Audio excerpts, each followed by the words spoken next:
नमस्कार मंडळी, आज मी तुमच्यासाठी घेऊन आलेली आहे एक नवीन रेसिपी जी तुमच्या बाळासाठी खूपच फायद्याची असणार आहे। जर तुमचं बाळ 6 महिन्यांच्या वरती झालेलं असेल आणि त्याला तुम्ही सॉलिड फूड देत असाल तर हा व्हिडिओ तुमच्यासाठी आहे। हा व्हिडिओ शेवटपर्यंत नक्की बघा। आज मी तुम्हाला या व्हिडिओमध्ये ॲपल प्युरी कशी बनवायची हे सांगणार आहे।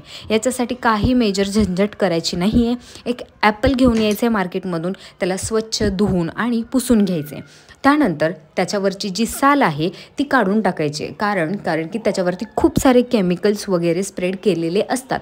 त्याच्यामुळे ॲपल मोठे किंवा लहान कोणालाही देत असाल तर त्याची साल काढूनच द्यायला हवी, कारण की त्याच्यावरती वॅक्स असतात आणि केमिकल्स असतात। सो ही काळजी तुम्ही घ्यायलाच पाहिजे। त्यानंतर ॲपलचे छोटे छोटे तुकडे करायचे। ॲपल हे पचनासाठी खूपच लाईट असतं, त्याच्यामुळे बाळाला ह्याचा काहीच त्रास होत नाही। ॲसिडिटी किंवा कॉन्स्टिपेशन असाही त्रास बाळाला होत नाही।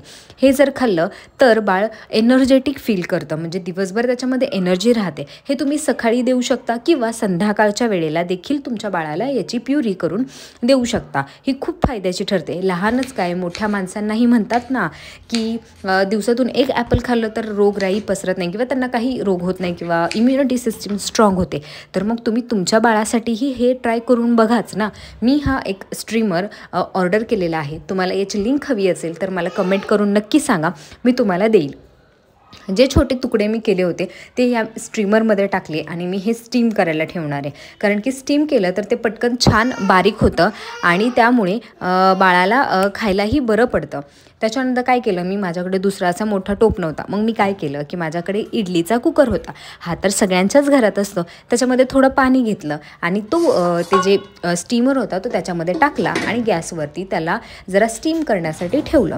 याला काही जास्त वेळ लागत नाही, हार्डली 5 ते 10 मिनटामध्ये या सगळ्या गोष्टी होऊनच जातात।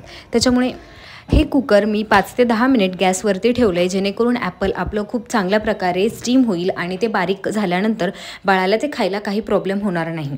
5 ते 10 मिनिट झाले की आपला कुकर काढायचा आणि त्याच्यामधले जे ॲपल आपण कट करून ठेवलेले आहेत ते एका डिशमध्ये काढून घ्यायचे, म्हणजे मिक्सरच्या भांड्यामध्ये काढून घ्यायचे। आणि याच्यामध्ये खूप वाफ येते, तर प्लीज बी केअरफुल जेव्हा तुम्ही ते काढत असाल तेव्हा एकदम भस्कन आपला हात पुढे करायचा नाही, नाहीतर ते भाजण्याची शक्यता आहे।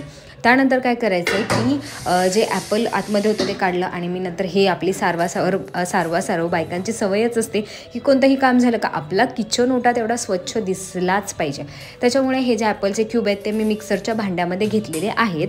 हे तर या सगळ्या गोष्टी तुमच्या घरात असतातच। हे क्यूब घेतले, त्यानंतर ते मिक्सरमध्ये बारीक असं करून घेतलं आणि एकदम बारीक करायचं। म्हणजेच जर तुमचं बाळ 6 ते 7 महिन्यांचं असेल तर बारीक झालंच पाहिजे, आणि जर त्याच्यापेक्षा मोठं असेल तर तुम्ही ते ओबडधोबड बारीक करू शकता।